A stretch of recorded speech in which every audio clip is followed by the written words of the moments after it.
안녕하세요, 나연입니다. 지난 시간에 이어서 남은 기업들의 3분기 실적을 살펴보도록 하겠습니다. 먼저 삼익 THK입니다. 삼익은 매출 682억을 기록하며 직전 분기 대비 11% 감소했고 YOY로는 4% 증가했습니다. 영업이익은 12.6억으로 2분기 대비 70%가량 감소했으나 작년 동기 마이너스에서 흑자 전환된 것은 긍정적입니다.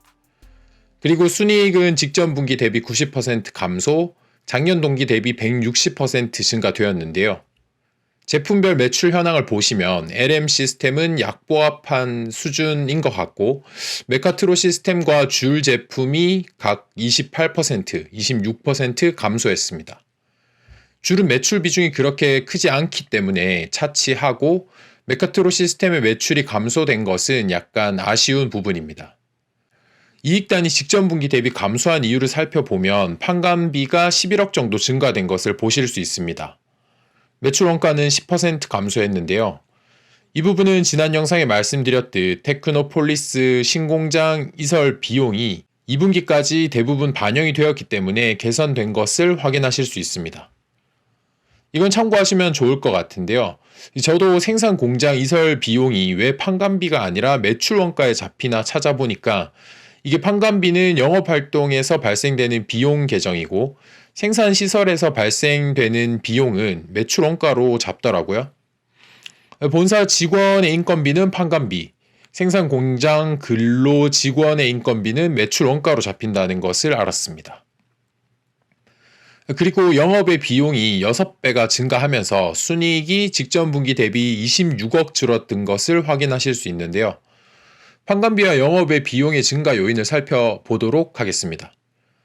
먼저 판관비 내역을 살펴보면 급여 항목이 8억 증가하고 세금 및 공과금 2억, 대손상각비 2억이 증가되었습니다.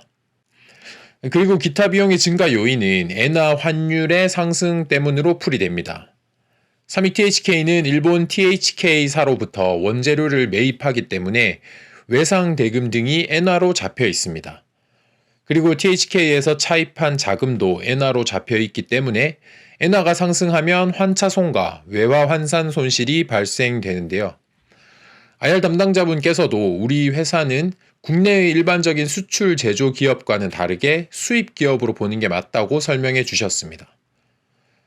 그리고 최초 기업 분석에서 지적했던 재고 자산은 2분기 700억에서 715억으로 조금 늘어났습니다. 덕분에 재고 자산 평가 손실도 직전 분기 8억에서 2억으로 개선되면서 안정세를 찾는 모양새였습니다.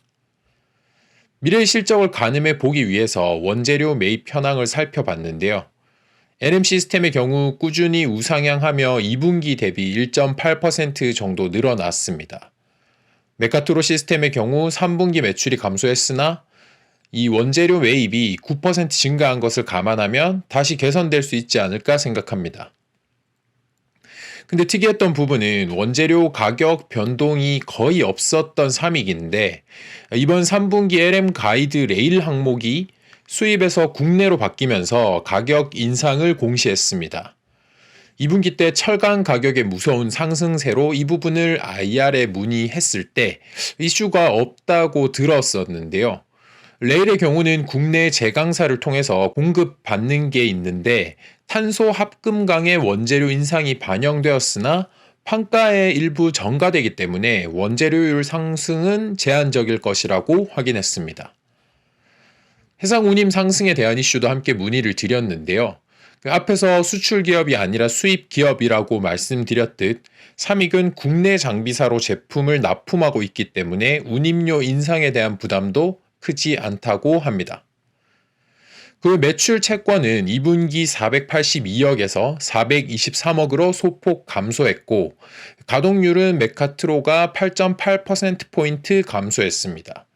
실제 가동 시간을 분기별로 쪼개어 봤더니 1분기 631시간에서 3분기에 422시간까지 떨어진 것을 확인하실 수 있었습니다. 삼익의 경우는 반도체나 디스플레이 증설의 수혜를 볼 수 있는 기업인데요. 아무래도 부피나 무게가 큰 디스플레이 쪽의 고객사 증설이 활발해지면 실적이 눈에 띄게 좋아질 것이라고 생각합니다. 최근 삼성의 폴더블 폰 판매 호조로 활발한 증설이 이루어지는 분위기인데 이 4분기 실적도 기다려 봐야 할 것 같습니다. 다음은 세와 PNC입니다. 매출 106억으로 2분기 대비 13% 증가했고 작년 동기 대비 3% 상승했습니다. 2분기에 충격을 안겨줬던 영업이익은 16억을 기록하며 QOQ 141% 증가, YOY 25% 감소했는데요. 순이익은 13억으로 직전 분기 대비 132% 늘어났고 작년 동기 대비 38% 줄었습니다. 세와 PNC는 작년 실적이 홀수 분기는 좋았고 짝수 분기는 안 좋았기 때문에 개별 분기로 뜯어보는 것보다는 누적으로 확인해 볼 필요가 있습니다. 3분기 누적으로 볼 때 아직 작년 대비 이익단이 30% 정도 부족한 것을 보실 수 있는데요. 하지만 작년 4분기는 적자를 기록했기 때문에 온기 기준으로 계산해서 금년 3분기 누적 실적을 빼주면 영업이익 12억에 순이익 10억의 차익이 나오게 됩니다. 그러니까 세와는 4분기에 이만큼의 실적을 달성해야 하는데 3분기만큼의 실적이 나와줘야 한다는 뜻입니다. 매년 4분기가 재고 처분 등으로 실적이 좋지 못했던 패턴을 감안하면 쉽지 않을 것 같다는 생각이 드는데요. 일단 3분기 실적을 뜯어보면 매우 좋은 내용을 발표하고 있습니다. 내수 수출 모두 증가하며 매출 상승을 견인했고 하락하던 연모제 매출 추세도 헤어케어 제품과 함께 상승 국면으로 돌아서는 모습입니다. 문제는 이익률이 될 것 같은데요. 지난 2분기에 성과금 지급으로 이 급여 항목이 3.5억 증가하고 광고 선전비와 판매 수수료 각각 3억이 증가했었습니다. 그리고 수출 물량이 있기 때문에 운반비도 1억 정도 늘어났었는데요. 3분기에는 급여와 광고 선전비가 각 3억씩 감소했고 운반비도 1억 정도 감소했네요. 세와도 마찬가지로 세금 공과금이나 판매 수수료 같은 항목들이 소폭 상승하면서 직전 분기 대비 총 2억 정도의 비용을 절감했습니다. 그리고 눈에 띄는 항목은 큰 금액은 아니지만 해외 시장 개척비가 2천만 원 정도 늘어났는데 이후 해외 매출이 늘어날 수 있길 바랍니다. 세와는 재고 처분 등의 이슈로 항상 4분기의 매출이 다른 분기 대비 떨어지고 이익률이 마이너스를 기록하는 경향을 보였는데요. 다만 평년 3분기 대비 재고 자산이 현저히 줄어들어 있다는 것은 4분기에 손상 처리되는 재고 자산이 줄어들 수 있지 않을까 생각해 봅니다. 올해 분기 단위 매출의 성장이 꾸준히 우상향하는 좋은 모습을 보여준 만큼 마지막 4분기에도 좋은 실적으로 성장하는 한 해를 마무리해 줬으면 좋겠습니다. 마지막으로 컴투스는 3분기 IR 자료를 통해서 살펴보면 좋을 것 같습니다. 기업 분석 영상에서 말씀드렸듯이 컴투스는 애초에 3분기 실적을 전혀 기대하지 않았는데요. 매출은 무조건 컨센보다 낮은 1250억쯤으로 예상했었는데 1130억을 발표했습니다. 일획선 마케팅 비용을 제외하고 영업이익은 200억을 예상했는데 129억이라는 처참한 결과를 발표했었죠. 대신 순이익은 위지위기 연결로 잡히는 걸 예상 못하고 있었는데 덕분에 606억이라는 역대 최대 분기 실적을 달성했습니다. 분기별 매출을 살펴보면 아주 골고루 다 줄어들었는데요. 북미 매출 비중 30%를 견고하게 유지하고 있다고 하지만 전체 매출이 줄어든 시점에서 비중은 큰 의미가 없어 보입니다. 발표된 실적 측면에서 보면 주가는 처참하게 박살이 났어야 맞겠지만 엄청난 내년 계획을 발표하면서 제가 기업 분석 1편 영상을 올렸던 시점에 주가 대비 70% 이상 상승한 상태인데요. 이후 NC를 포함한 모든 회사들이 너도 나도 NFT 양념질을 하면서 이 업종 전반이 크게 오른 상태입니다만 비교적 일찍 IR을 진행하면서 큰 주목을 받았던 것 같습니다. 결국 내년 초 서머너즈워 IP를 활용한 신작 게임 클로니클의 블록체인 시스템 도입을 발표했는데요.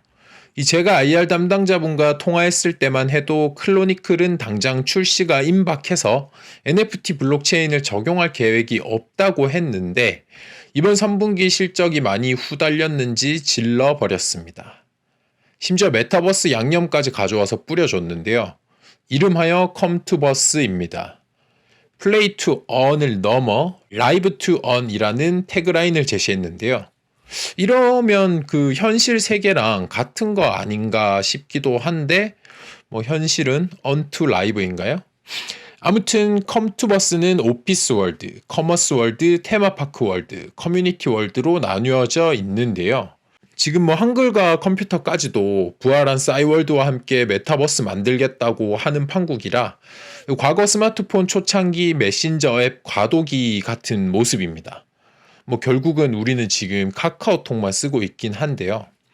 게임빌과 컴투스 비중이 가장 큰 주주 입장에서는 잘 됐으면 하는 마음이지만 결국 국내는 제페토만 남게 되지 않을까 생각합니다. 큰 그림은 좋은데 일단 첫 번째로는 커뮤니티 월드를 코인을 통한 아이템 마켓플레이스와 랭킹 정보 공유하는 수준으로 시작해서 그 다음 테마파크 월드, 그리고 오피스 월드 한 7번, 커머스 월드 8번 순서로 진행하면 좋을 것 같습니다. 갑자기 왜 7번, 8번이냐 하면 그냥 하지 말라는 뜻입니다. 게임빌의 하이브가 백엔드가 되고 컴투버스가 프론트 서비스가 되는 모습으로 이 본업인 게임 분야에 집중해서 잘 자리 잡는 게 좋겠다고 생각합니다. 저도 IT 업종에서 UX 디자인 업무를 하고 있기 때문에 혹시 그 컴투스 게임빌 관계자분이 이 영상을 보고 연락을 주시면 회사의 발전이 될 수 있는 여러 가지 좋은 아이디어를 말씀드릴 수 있도록 하겠습니다. 마지막으로 컴투스가 지분을 보유하고 있는 파트너사들을 통해서 메타버스 생태계 관계도를 그려주었는데요. NFT 블록체인 게임의 관점에서 바라봤던 것과 달리 이 메타버스 관점의 더 큰 개념에서 관계를 정리해 준 것 같습니다.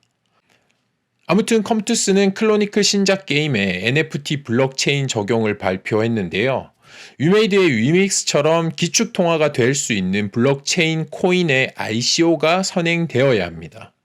최대 주주 게임빌이 코인원의 2대 주주가 되었으니 이는 타사 대비 원활하게 진행될 수 있을 것 같고 게임 생태계에 이를 적용하는 등의 수정 작업들이 추가로 필요하기 때문에 클로니클은 빨라도 1분기 말이나 되어야 출시가 가능할 것이라고 생각합니다. 오늘은 여기까지 하겠습니다. 시청해주셔서 감사합니다.